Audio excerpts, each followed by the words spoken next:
avec Ennio Greco et Peter Scholten, dont vous allez voir ce soir le spectacle, qui est une aventure un peu particulière, puisqu'ils ont changé de trajectoire, qu'ils viennent d'être nommés au Ballet de Marseille, alors que depuis le milieu des années 90, ils ont travaillé ensemble, inventé un langage, inventé un univers de scène. Et pour peut-être introduire simplement ce travail et voir quelles questions ils se sont posées, de quelle façon cette notion de transmission et de développement d'une démarche artistique peut se faire dans le temps, j'ai prélevé dans mes archives des petits extraits d'un documentaire qui a été fait par une de leurs danseuses et grandes complices de travail de l'époque, qui est Berta Bermudez-Pascual, et qui a beaucoup travaillé avec eux, qui vous a aussi assisté, je crois, dans les cours. Mais Berta, c'est juin 1999.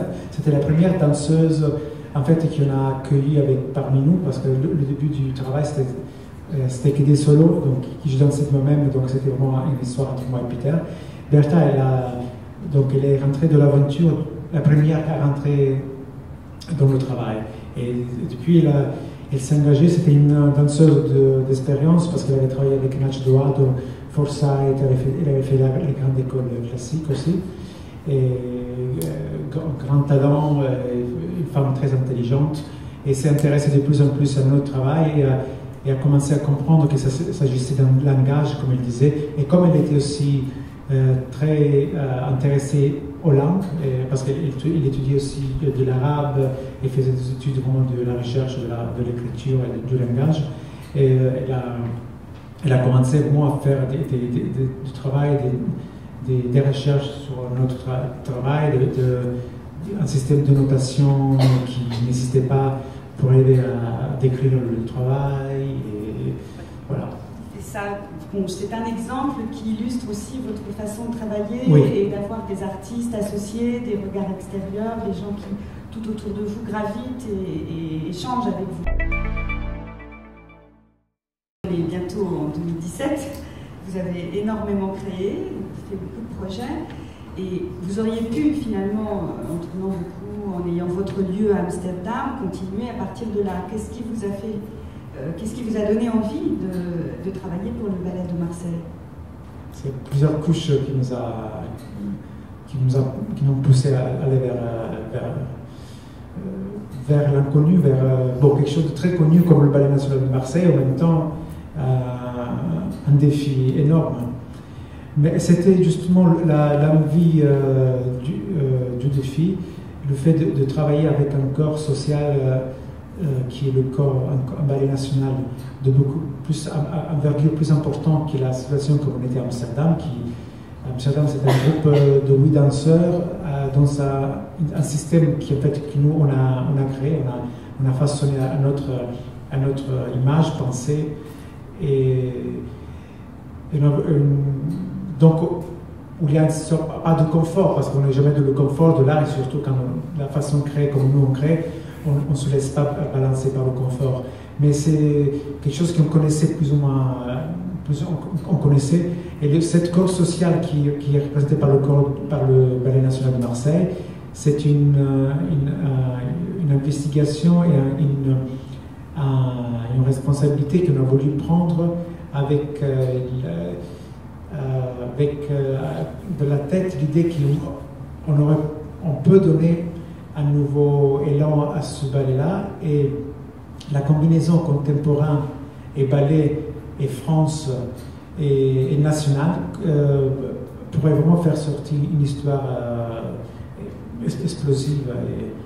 Et on était prêt aussi en 2014 à ça, peut-être 2-3 ans avant, peut-être on serait beaucoup plus de doute de le faire ou pas, mais tous les données étaient prêtes. Nous on a élaboré assez de matériel de réflexion, matériel chorégraphique, d'entourage et de connexion pour être capable de prendre un ballet national.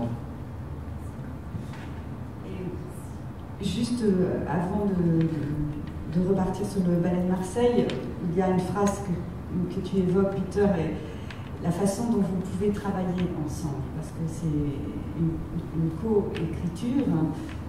Tu prends en charge aussi toute une partie avec la lumière.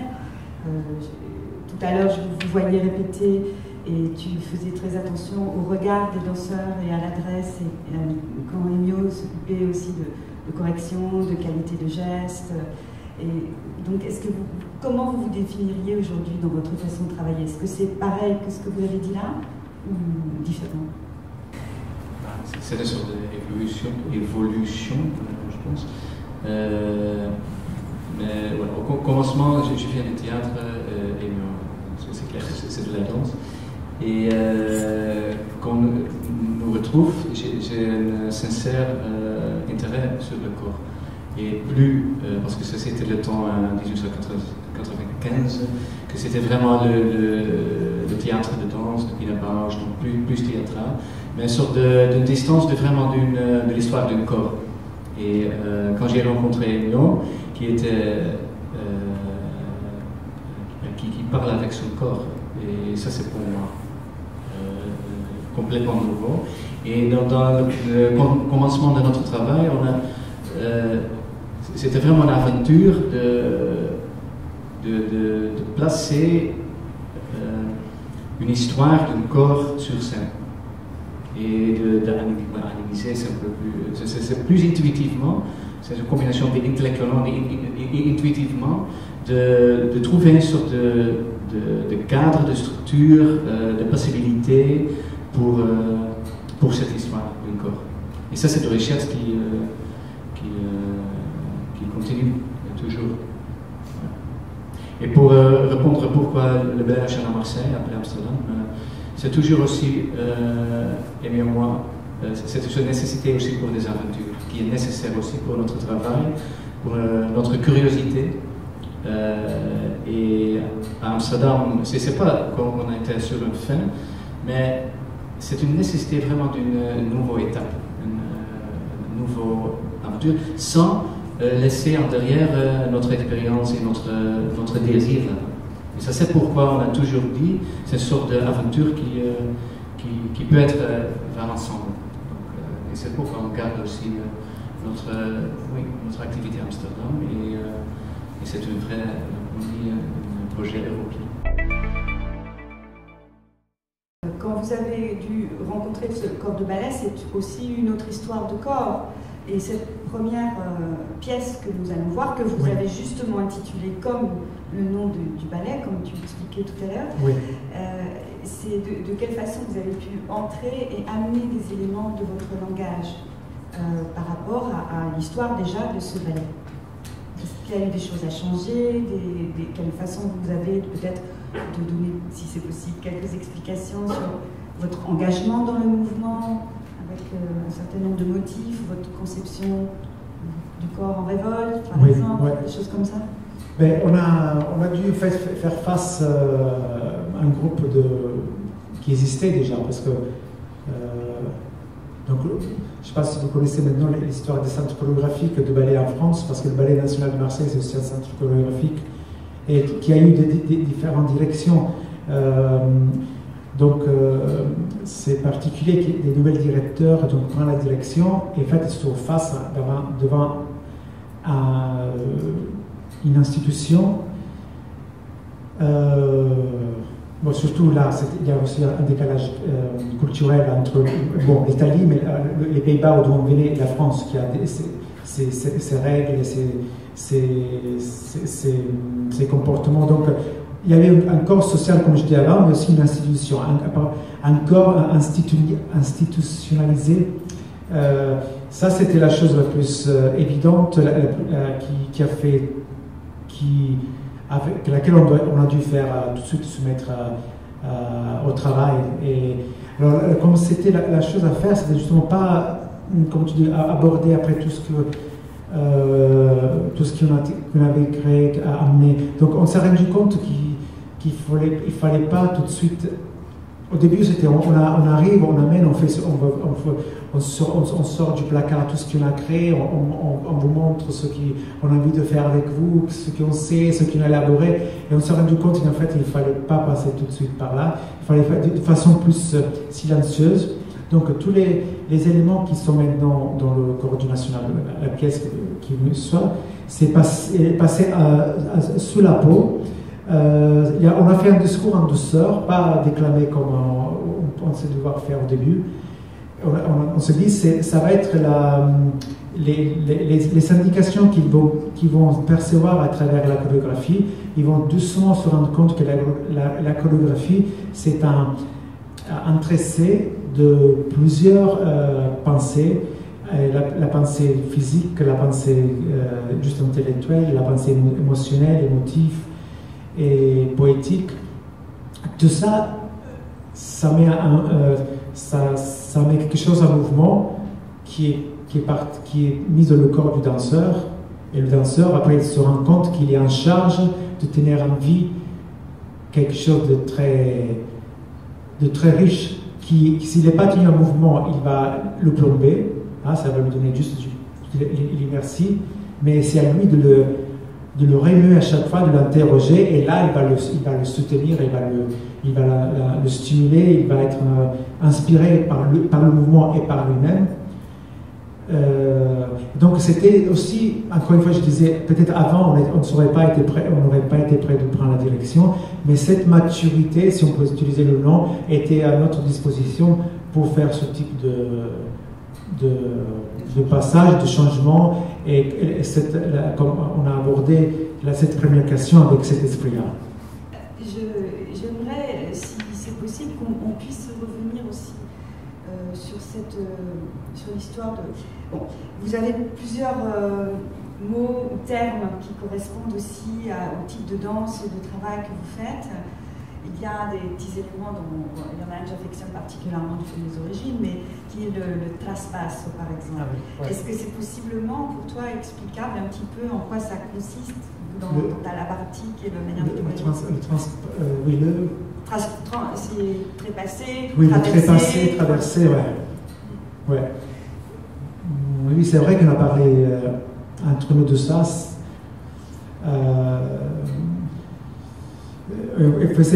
On commençait à parler de ça quand on individuait dans notre travail beaucoup d'éléments classiques qui restent pas les mêmes. C'est-à-dire, on reconnaît qu'il y a un langage académique qui devient autre chose, mais c'est pas autre chose du ballet, du néoclassique, où un abus, à mon avis, à notre avis, un abus d'un langage qui existe déjà, c'est quelque chose un peu parasitaire, opportuniste sur quelque chose qui a déjà écrit.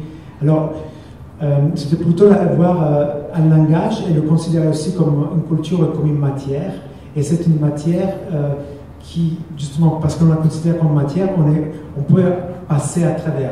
Et on prend, dans la traversée dans cette matière, on prend des éléments basiques, parfois des lignes ou des choses rythmiques comme ça, et à faire justement des allers-retours de la matière. Donc sortir, prendre des choses, en sortir, revenir, et quand on revient, c'est toujours, on revient avec d'autres informations, donc on repasse encore par la même matière, mais avec déjà une transformation, une métamorphose, ou un changement génétique, une modification génétique. Et c'est avec cet esprit-là qu'on est bien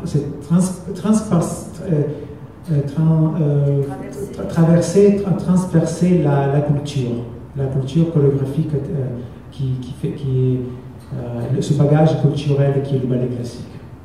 Par exemple, si on parle du ballet classique, après il y a beaucoup plus de références de notre travail. Là, on parle si on parle juste de la technique classique, parce que c'est celle que vous pouvez voir aujourd'hui, ce soir, plus évidemment, et c'est sur laquelle on s'est appuyé parce que c'était le travail pour un ballet. Hein, donc c'était la première pièce pour un ballet. Peter, peut-être, je voudrais revenir aussi sur la façon dont vous travaillez avec la lumière, en revisitant les notes et tout ça. peut-être dans des entretiens, j'ai plus bien situé, tu disais que c'était pratiquement un partenaire. Est-ce que tu veux bien parler un petit peu de cette façon d'envisager la lumière dans le spectacle? J'ai déjà dit qu'on a cette recherche pour l'histoire publique du corps. Et donc donner un cadre, donner des facilités presque, et aussi sorte de donner un contrepoint pour cette histoire. Et on utilise la lumière aussi comme une danseur, en fait, quelque chose qu'on peut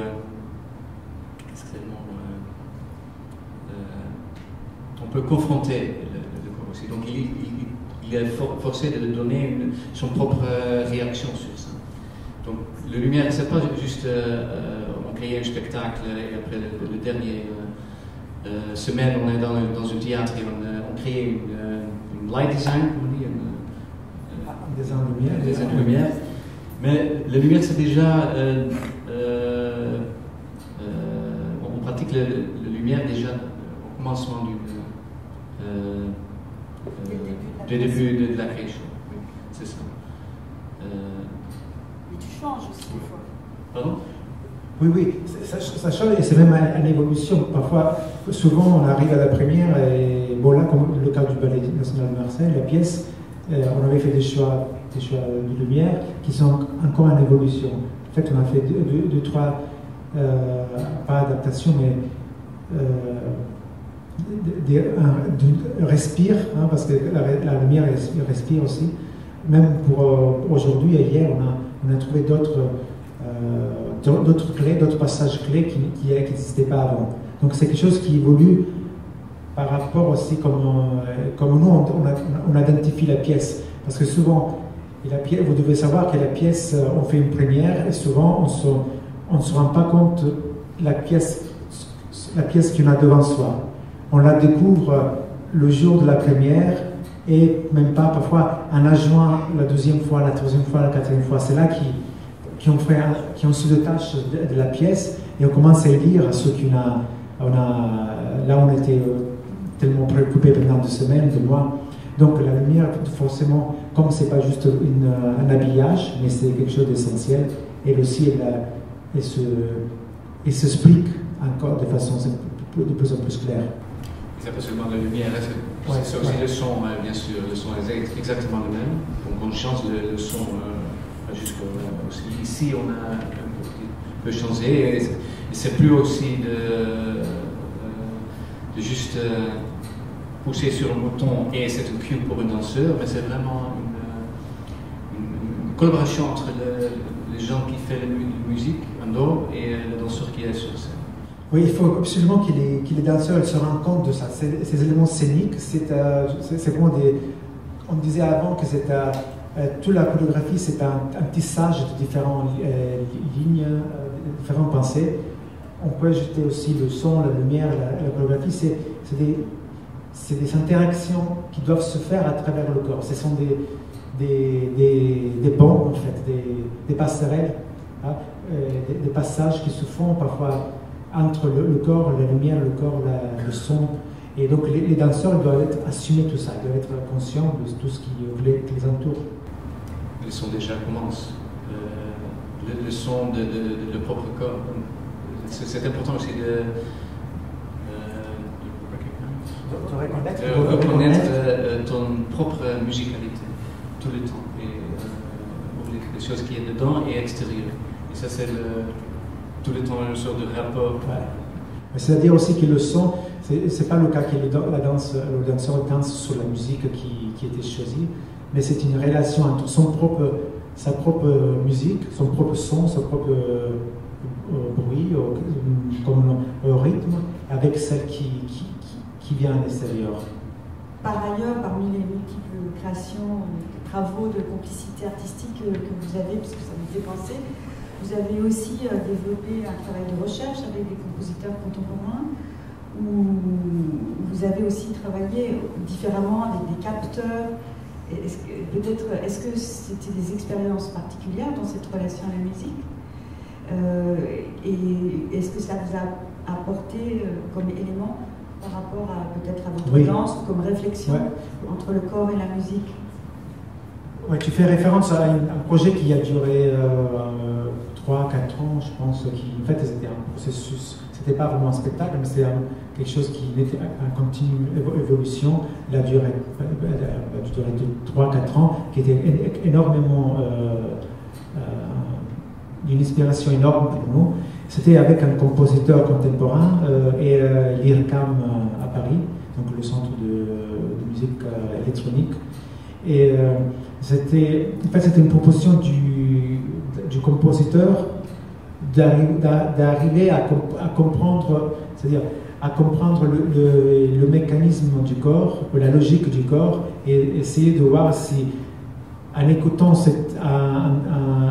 en étant capable de comprendre cette logique, il pourrait réinventer une nouvelle logique pour écrire la musique, pour réinventer la logique comme on écrit la musique. Et donc c'était un long processus très complexe. Donc on se servait de sensors, on dit, des capteurs. Et en fait le capteur, il arrivait donc c'est moi qui dansais encore une fois, qui était de la recherche, puis moi c'était encore le corps. Et donc les senseurs, ils registrait les mouvements bien sûr, mais aussi les changements de vitesse, les changements de rythme qui se produisent dans le corps pendant qu'il danse. Donc la logique qu'il applique pour résoudre certains problèmes, pour survivre, pour être dans le moment.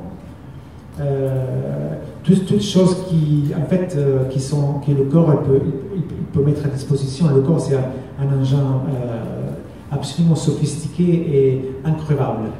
Hein. Une machine, on peut même on a vu bien avec l'IRCAM, un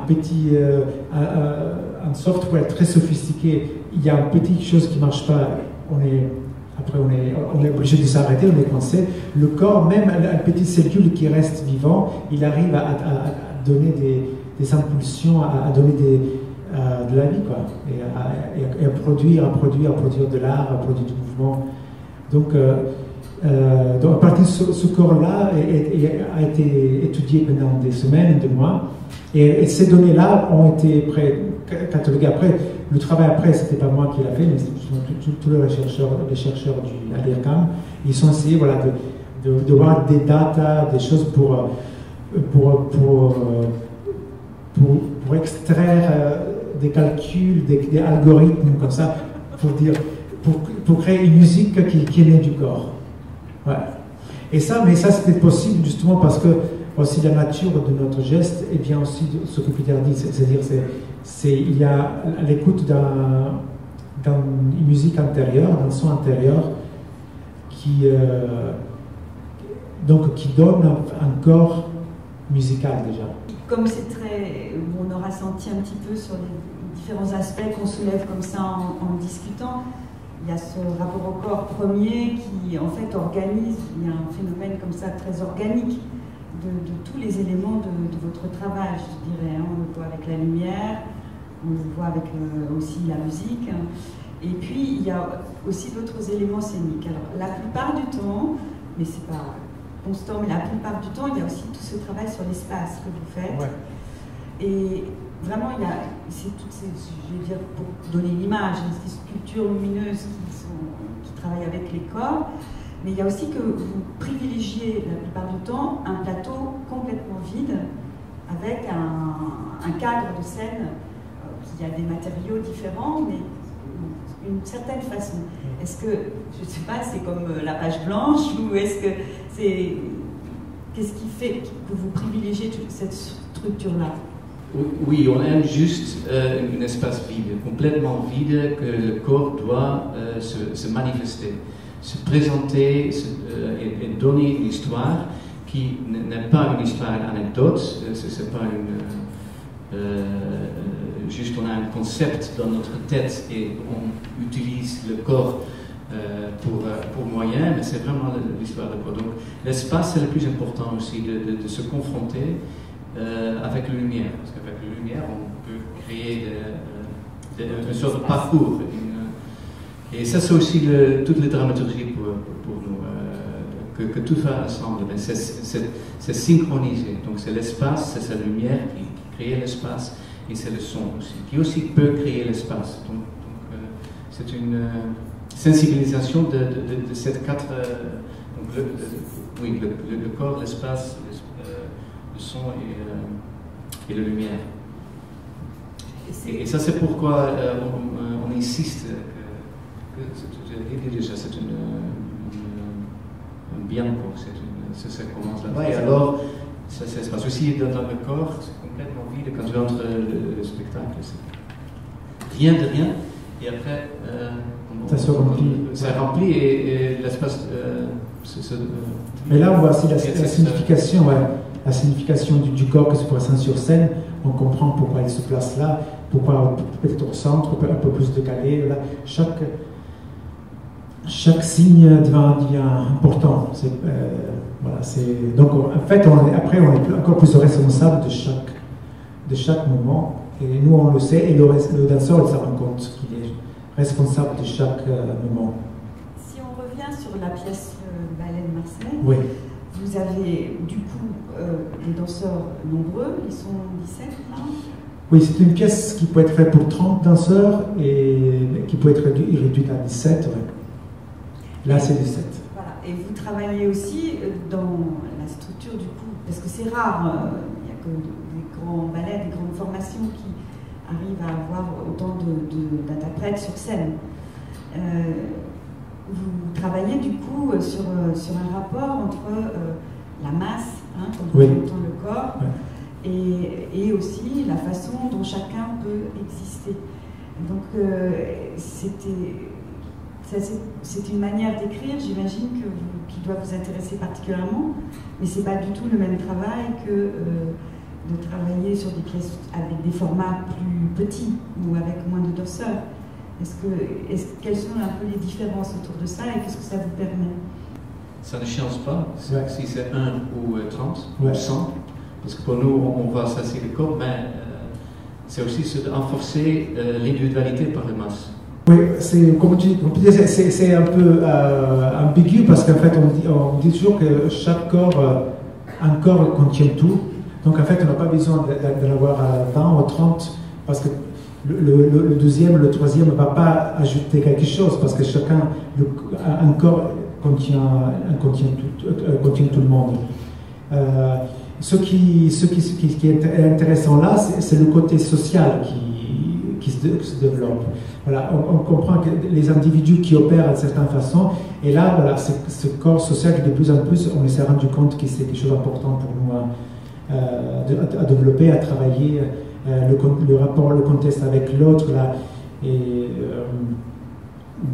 donc la relation avec l'autre, ça se fait par la distance que tu prends de ton collègue et de la personne à côté de toi, et le rapprochement, l'être présent, être complètement absent sur scène. C'est toute une lecture qui s'installe sans passer par le côté plus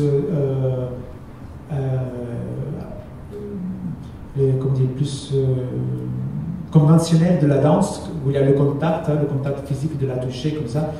Après, vous allez voir que ça c'est complètement exclu de notre parce qu'au contraire de ce qu'on pense, de ce qu'on dit, nous on pense que si on se touche, on n'a pas de contact. Parce que là, ça devient quelque chose d'artificiel.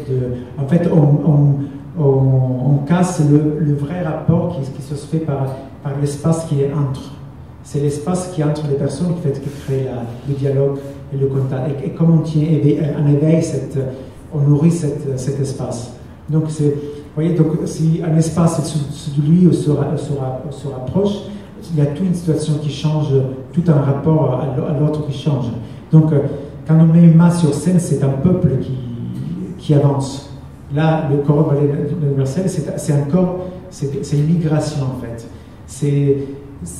il s'agit en fait comme un corps qui s'organise comme les oiseaux peuvent s'organiser dans le ciel, les poissons de la mer, mais aussi comme un corps, il s'organise quand il migre d'un pays à l'autre. Et l'histoire de migration, je pense que vous le connaissez vous-même, c'est de l'ordre de tous les jours maintenant, toutes les tragédies de peuples qui se déplacent, qui trouvent de nouvelles frontières, des barrages, des ouvertures. Voilà, ce qui nous a permis la masse, c'est ça. Ouais. Donc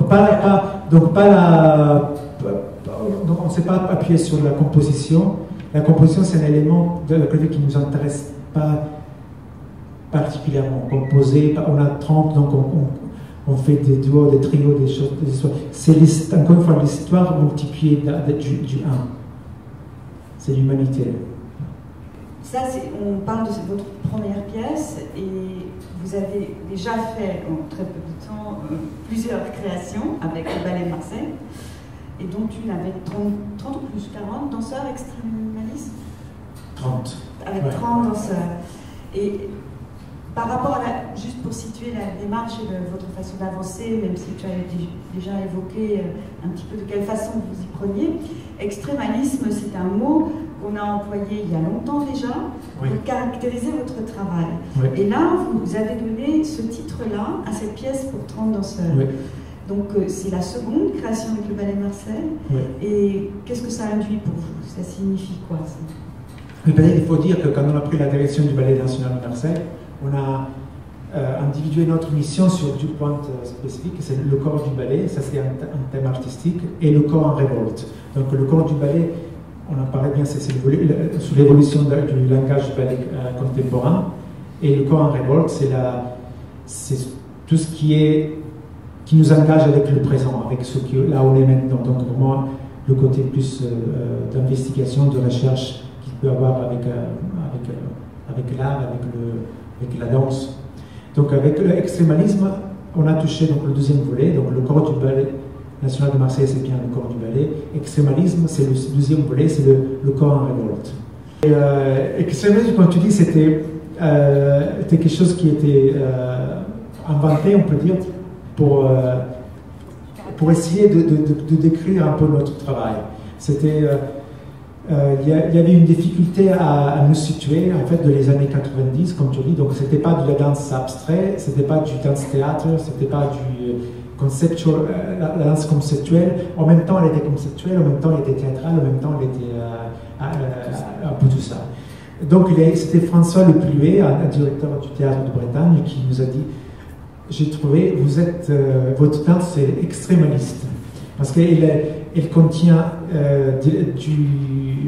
elle se base sur des éléments très minimaux, avec des éléments très purs et rigides, et elle peut s'articuler, elle peut toucher même le sublime, la façon les plus baroque que le corps peut produire. Donc nous, on a pris cet mot avec nous pendant longtemps, mais il était toujours un peu dans notre arrière-pensée. On a articulé des débats, on essaie d'aller plus à fond, mais de façon plus, disons plus, pas vraiment de la pratique. Et là, avec le Ballet national de Marseille, voilà, je parlais avant de maturité, de prise de conscience, on a décidé vraiment d'en faire une œuvre artistique. Donc, on s'est basé sur quelque chose qui nous appartenait depuis le début, mais on a fait vraiment une pièce en libre, on l'a labellisé comme extrémalisme. Et extrémalisme, c'est une pièce pour 30 danseurs. Encore une fois, c'est un groupe, donc encore une fois, c'est encore la masse et, qui explore, qui se recrée, qui se redonne des nouvelles, un nouveau système pour aller du devant. Donc en fait, c'est une recherche, c'est une nouvelle forme dans un paysage de crise. Donc le corps, il sait bien est dans un système de valeurs qui sont plus valables. Donc il est toujours en train de se recréer pour se donner de nouveaux modèles. Ça, c'est extrémalisme. Je vous remercie beaucoup, Peter Legnaud, et merci à vous de votre attention.